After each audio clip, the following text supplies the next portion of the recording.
The sound was wet and sharp, like a branch snapping in winter.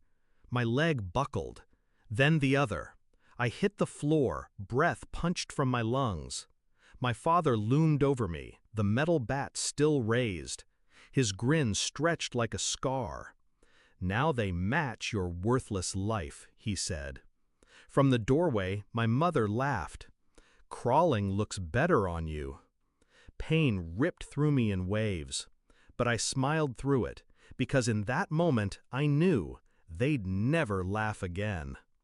It wasn't always this way, or maybe I was too young to see it. When I was a child, they liked having me small, silent. They liked my good grades because they could brag about them, not because they were proud. When I told them I'd made it into the city's youth ballet company, my father grunted.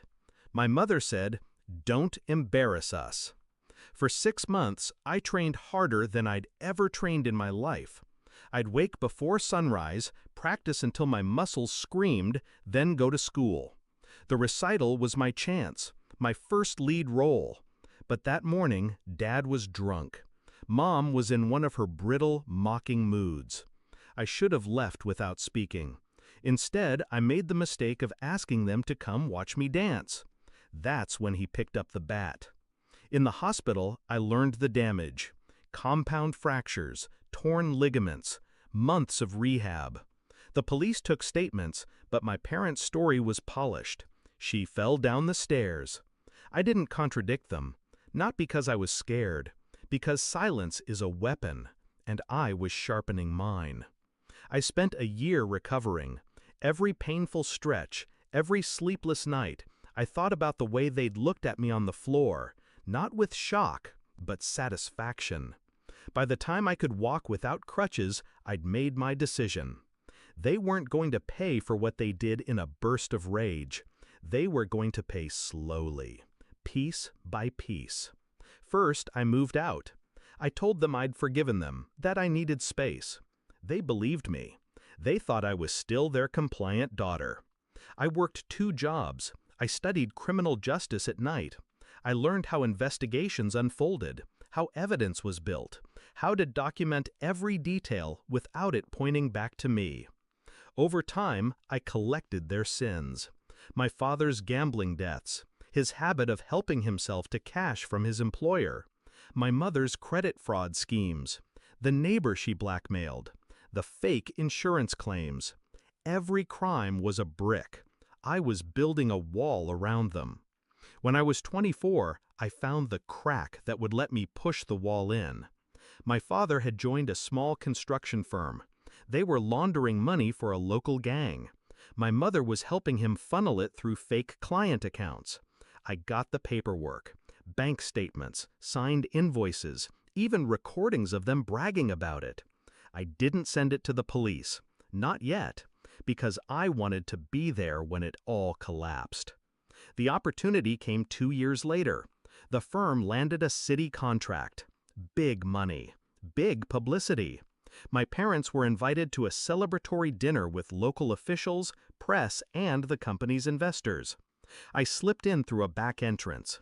Black dress, hair pulled back, just another catering staff member. Halfway through the speeches, I queued up a file on the projector in the conference hall. The first slide, my father's signed withdrawals from a ghost client account. The second, my mother's voice, clear as glass, saying, "It's not stealing if no one finds out." Gasps, chairs scraping, the company's CEO lunging for the power cable. Too late. The rest of the file auto-played. Photos, audio clips, bank records.